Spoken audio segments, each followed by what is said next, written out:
Can you just introduce yourselves briefly as who you are and where you're based? Hello, I'm Marija Sciberras.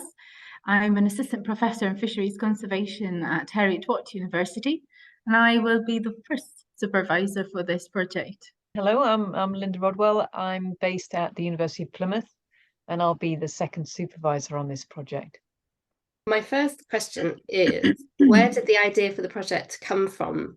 The scallop dredging industry is one of the highest value commercial fisheries in the UK.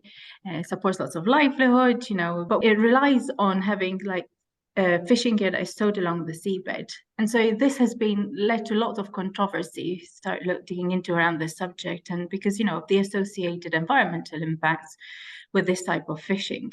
The thing is that in spite of this impact, we cannot just switch off the fishery, because people depend on it, it's their livelihoods. And this PhD will explore a number of strategies, management actions, and see how that could reduce the environmental impact of the scallop dredging industry. So I'm an ecological economist, and I've had about 25 years experience in research in fisheries management and marine conservation.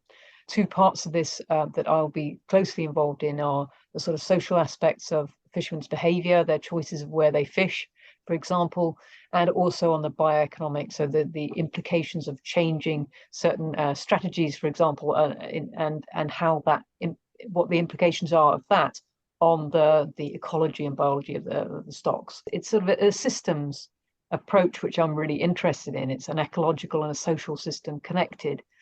So that's where my role in this will play out. So who else is in the team who's not here, and what's their expertise? So you've got two other people from Heriot-Watt University.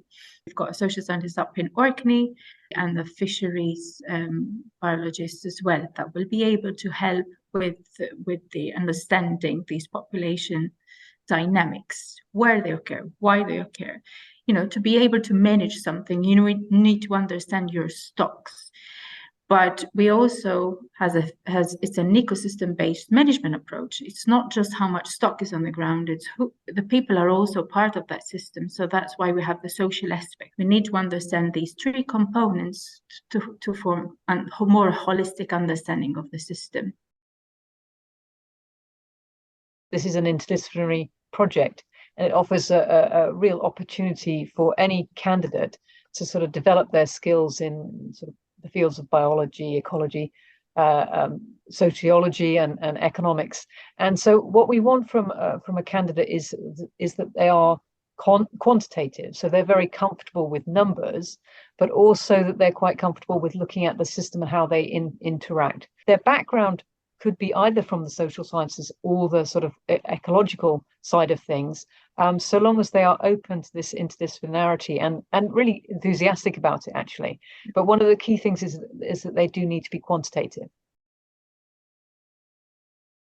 Their associate partner in this project, who will help provide data. They will also be guiding some of the modelling aspects of this. So they're very critical because they're advisors to the government on this. So they have a really critical connection for the candidate between the data and the policy, and they're very enthusiastic in being involved in this project. The first stages really of any PhD is to really familiarise yourself with the literature, and then also identifying where the data sources are. Key to that is getting familiar with the associate partners. They would start interviewing as well, so developing surveys. But it's the familiarity with the data, with the literature, and with the stakeholders who are involved. Hopefully, towards the end of that first year, we'll have a nice, clear PhD structure of this is what we're trying to achieve in chapter 1, and that's in chapter 2, and bring it a little bit all together so that we have a nice storyline coming together. You can go down the academic route, you can go the very applied route, and you can go down that sort of policy route after this. It really, and the beauty of doing an interdisciplinary PhD is many doors open. And it's really nice that we are working with associate partners and getting them involved, so the student has opportunities to go and spend some time with them, like a little internship, if you like, so you've already made that contact, and that might open doors. I think that's really a good idea for anyone who's interested. Have a quick conversation and say, this is my background, these are my interests. Do you think I'm a good fit? And that's fair enough. And either one of us would be very happy to take a call on that. Yeah. Absolutely.